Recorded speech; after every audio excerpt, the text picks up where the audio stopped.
have success with it. That's what we're gunning for or trying to get to, but have success with it. It just helps us grow. Even like, I've said this already. A lot of the great ones say even if you fail sometimes, you can learn and grow from it. I hope we don't in any of our cases, but at the end of the day, that's life, and no matter what experience we go through, it's going to benefit us long term. Coach Brown, if you don't mind, if I could take you back to May 2022, before you were hired for this position. You was in negotiations. Just wanted to know what was the talk between you, Monty, and Wes about the defensive end of this organization, because that's one of the things that I know Monty wanted to address, going forward for the first couple of seasons that he was here. But I just want to know what he expressed to you about that end of the floor, and what was your thoughts about it?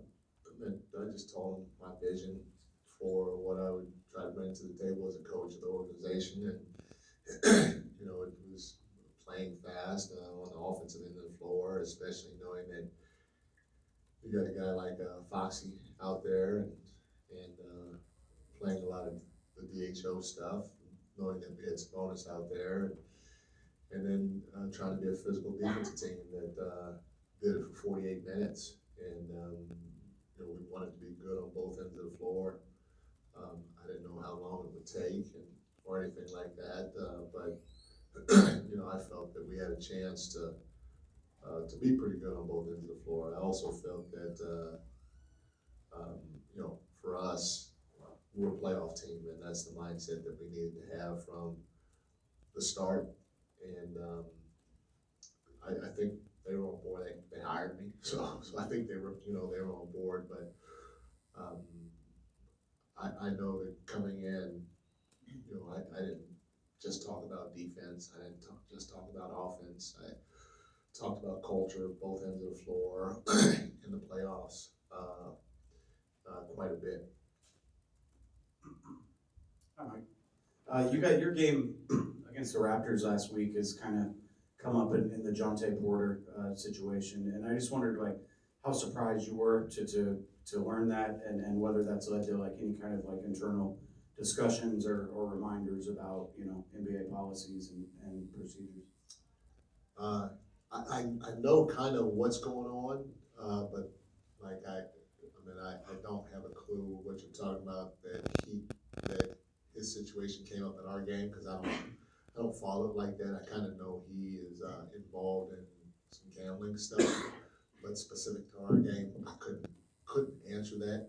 I do know that the NBA has somebody from our front office. It happened during the course of this year. Come give a speech on it, on the gambling stuff.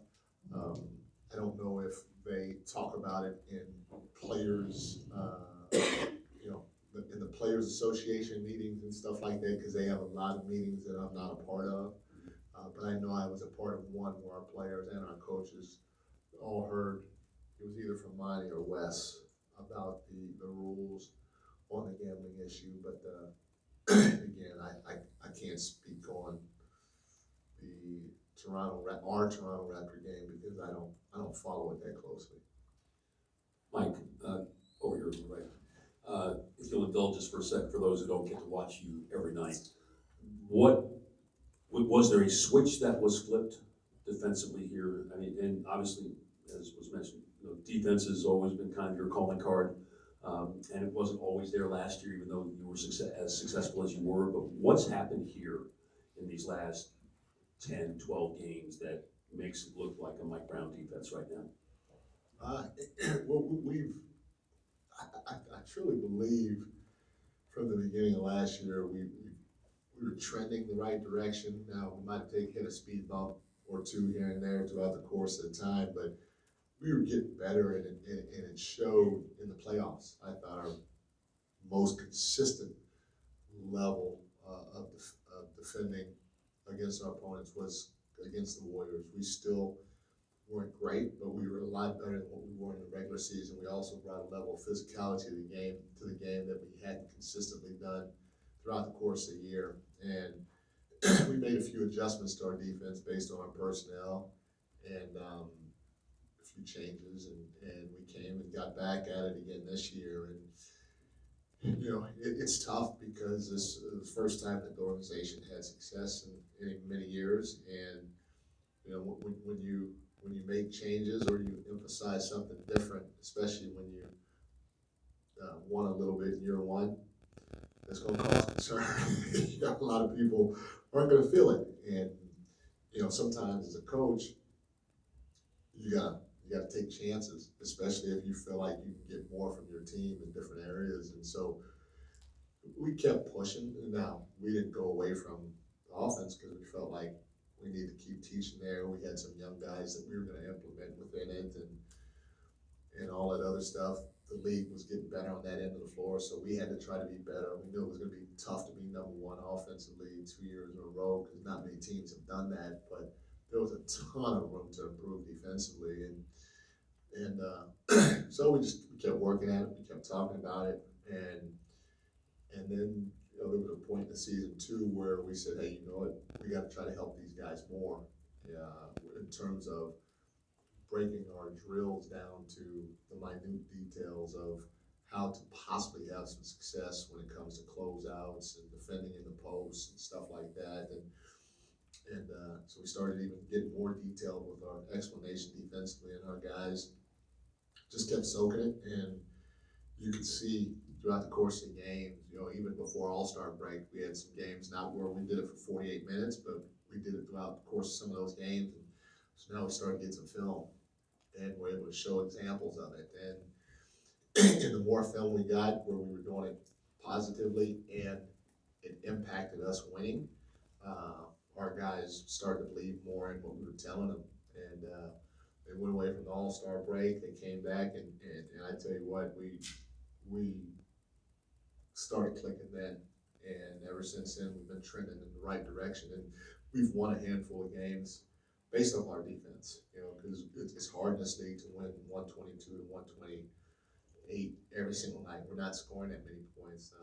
We're going to miss shots, and we're not trying to miss shots. I'm not telling the guys to miss shots. I'm not coaching our offense any different, you know. But the one thing you have control over is, do you talk defensively or communicate? Do you give effort, multiple efforts defensively? You can do that. You can talk. I can talk. I can give multiple efforts. And are you bringing a level of physicality to the game to make it uncomfortable for the other team? And if you do, and you try to control the possession game or win the possession game, it doesn't guarantee a win, but you're gonna give yourself a good chance to win. And so the more we started doing that while embracing the details of what we were teaching, um, the guys started seeing that, hey, we might have something here. And so now the language that I was talking out here to you guys and even to our team, now they're talking it. They're talking it in the huddles and all that other stuff. And as a coach, it's a lot of fun to hear because it gives you an opportunity to win games differently than to just try to outscore your guys all the time. Hey Mike, I'll speak through this really quick. Commissioner Silver over the last couple of years has talked about, or the perspective that the regular season is mattering less and less compared to what happens in the postseason. As a coach who's had a lot of postseason success,